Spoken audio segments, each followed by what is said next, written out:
Désormais, il est l'heure de retrouver Eric Seban qui va analyser, décrypter pour nous les premiers mouvements à la bourse de Francfort. Bonjour Eric.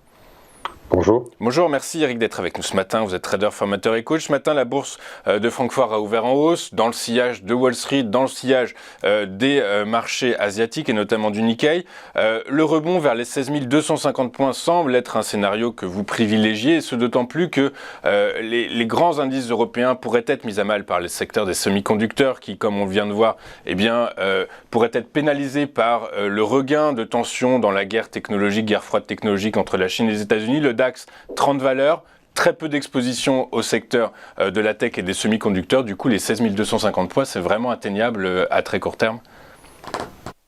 Oui, en tout cas, de toute façon, sur le plan de chartiste, c'est la prochaine anticipation. Comme je vous l'ai montré sur le graphique, le DAX, il est très scolaire. Il a marqué le double top après un rebond 1er juin sur une zone de support. Et puis maintenant, il est en double appui. Donc là, pour le moment, en tout cas, la semaine dernière, on était à la charnière. On se disait, bon, est-ce qu'on peut revenir sur les derniers plus hauts? La réponse a été donnée dans la journée, on est passé en dessous. Et puis voilà, d'une façon, encore une fois, très scolaire, on est venu chercher le double appui avec le 1er juin. Et maintenant, pour l'instant, en tout cas, c'est un double appui qui se met en place puisqu'on est en train de rebondir. On va voir jusqu'où. Peut-être à nouveau vers les plus hauts. En tout cas, on a toujours l'illustration de ce contexte, la poursuite de ce contexte que je vous décris depuis maintenant, je pense que ça fait des mois. En fait, on avait anticipé ce contexte et cette évolution du DAX assez tôt, à savoir que pas de possibilité de relais haussier et pas de contrainte pour un relais baissier. Pas de possibilité parce que pas de visibilité, donc pas le concours des gérants. Et puis pas de contraintes techniques, toujours pareil sur les mêmes gérants, de devoir vendre si on baisse. C'est la raison pour laquelle on n'a pas, pour le moment en tout cas, de relais baissier. De toute façon, on n'a pas de nouvelles pour que ça baisse fortement. Donc voilà, l'évolution d'une façon latérale se poursuit avec des amplitudes dans les zones de latéralisation qui varient. On a eu le diamant, on a eu un range, on est sorti par le haut, maintenant on fait un double appui dans une zone qui est plus large. Il faut s'attendre à une poursuite de scénario parce que le contexte est identique à plusieurs mois en arrière, c'est-à-dire que les raisons qui me laissaient envisager qu'on allait se comporter de cette manière, que le DAX allait se comporter de cette manière-là, n'ont pas changé. Donc je n'ai pas de raison de changer mon scénario, et donc le contexte devrait se poursuivre pour toutes les raisons qui sont absolument les mêmes que la semaine dernière, mais également les mêmes que les semaines précédentes et les mois précédents. Alors le travail en intraday se fait bien parce que les zones sont bien marquées, parce que les probabilités de réussir à l'achat quand on arrive en double appui sont fortes.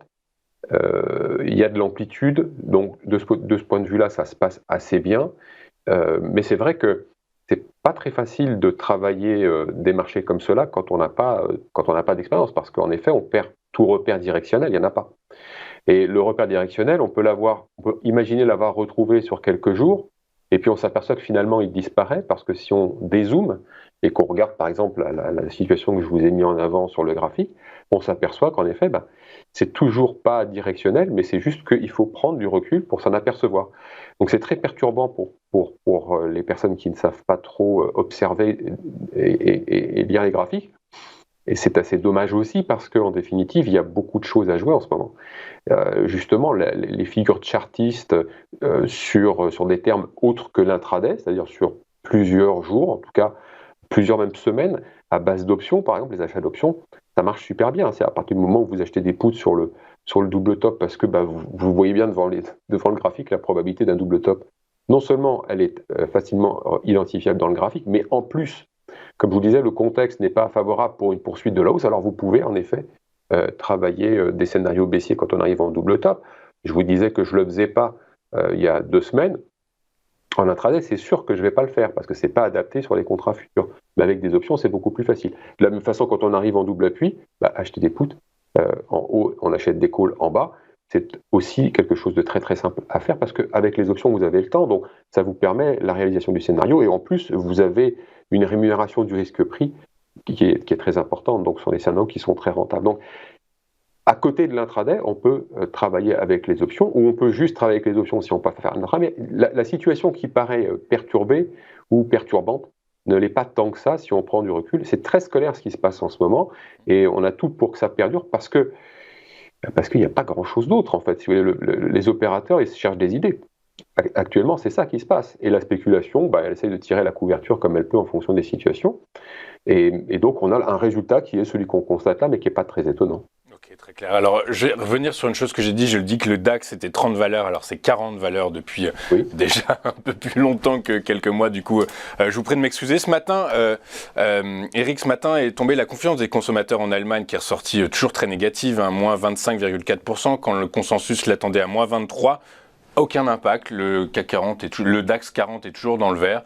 En fait, en réalité, à part si le coup d'État en Russie avorté, le coup d'État avorté en Russie, à part une grosse nouvelle géopolitique de cet ordre-là, on ne voit pas vraiment ce qui pourrait empêcher cette hausse dont vous nous parlez depuis maintenant, effectivement. Cette tendance dont vous nous parlez, alors c'est même plus plusieurs mois, j'ai même l'impression que moi ça fait presque un an que vous nous en parlez.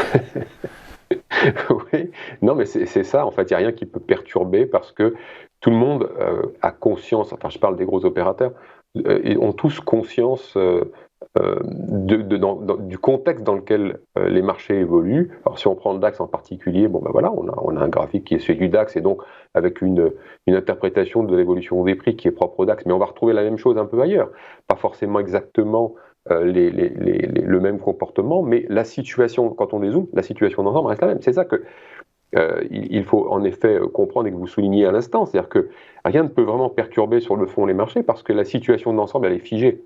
Donc à moins d'avoir quelque chose de très très fort, il ne faut pas envisager que la situation change. Et quand je dis très très fort, c'est vraiment très très fort. C'est-à-dire que c'est très fort avec la mise en place d'un relais, c'est-à-dire quelque chose de profond, avec une vision, encore une fois, une anticipation moyen, voire long terme, qui pourrait amener une action concertée, une action obligée de beaucoup d'opérateurs, qui amènerait justement ceux qui sont protégés. Et c'est la raison pour laquelle, justement, s'il n'y a pas quelque chose de très très fort qui peut laisser envisager des conséquences à long terme, il n'y aura pas de relais, parce qu'en définitive, sur le plan des contraintes techniques, tout le monde est protégé.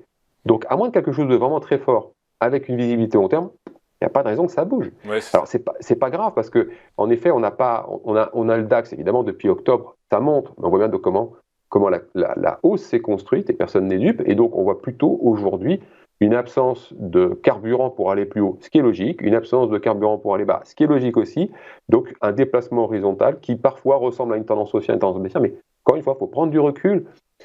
Il n'y a plus de tendance en fait, il n'y a plus de directionnel marqué. Il n'y a plus de directionnel marqué. Écoutez, c'est noté, merci beaucoup.